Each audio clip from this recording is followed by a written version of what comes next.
আসসালামু আলাইকুম my YouTube family, কেমন আছেন সবাই? আশা করছি খুব ভালো আছেন। আজকের ভিডিওতে আমি আপনাদেরকে দেখাবো কেমন করে আপনি আপনার স্কিনকে উজ্জ্বল ফর্সা সমস্ত দাগ ছোপ দূর করে আপনি আপনার ত্বককে টান টান করে ফেলতে পারেন। চলুন দেখে নেওয়া যাক। মসুর ডাল একটি প্রোটিন সমৃদ্ধ ডাল। প্রাচীনকাল থেকে মসুর ডাল তাই খাবারের পাশাপাশি ত্বকের যত্নেও কিন্তু বিভিন্নভাবে ব্যবহৃত হয়ে আসছে। একটা সময় আমাদের দাদি নানিরা এই ডাল নিয়েই সারতেন তাদের রূপচর্চা, আর তাদের স্কিনও ছিল কিন্তু দেখার মতন, কারণ তারা আমাদের মতো এটা সেটা আর কেমিক্যালযুক্ত প্রোডাক্টের কাছে নিজেদের স্কিনকে কিন্তু সঁপে দেননি। তারা প্রাকৃতিক উপাদানগুলোকে বেছে নিয়েছিলেন তাদের টান টান উজ্জ্বল ত্বকের হাতিয়ার হিসেবে।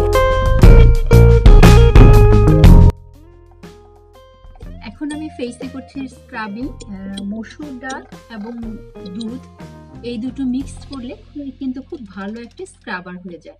স্ক্রাবারটি অ্যাপ্লাই করে তারপর হচ্ছে 2 থেকে 4 মিনিটের মতো মাসাজ করে হালকা হাতে মাসাজ করছি। দেখেন, শুধুমাত্র সার্কুলার মোশনে হালকা হাতে মাসাজ করে।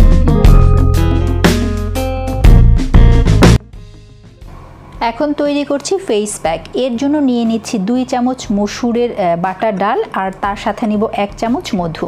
এই দুটো ইনগ্রেডিয়েন্টস খুব ভালোভাবে মিশিয়ে আমি দেখিয়ে দিচ্ছি কেমন করে ফেসে অ্যাপ্লাই করতে হবে। একটি ব্রাশের সাহায্যে করতে পারেন বা আপনি আঙুলের সাহায্যেও করতে পারেন। 15 মিনিট, তারপর নরমাল পানি দিয়ে ধুয়ে ফেলতে হবে। আমি এখন ওয়েট করব 15 মিনিটস পর আবার দেখা হচ্ছে। 15 মিনিটস পর আমি আপনাদের সামনে চলে এসেছি। এখন দেখেন, একবার ব্যবহারে কিন্তু স্কিনে একটা গ্লো চলে আসছে। এই প্যাক এবং স্ক্রাবের কাজই হচ্ছে আপনার স্কিনের উজ্জ্বলতাকে বাড়ানো। 15 মিনিটস পর আমার স্কিনের এই অবস্থা হয়েছে। এরপর নর্মাল যে ময়শ্চারাইজার আপনারা ইউজ করেন সেটা ইউজ করতে পারেন।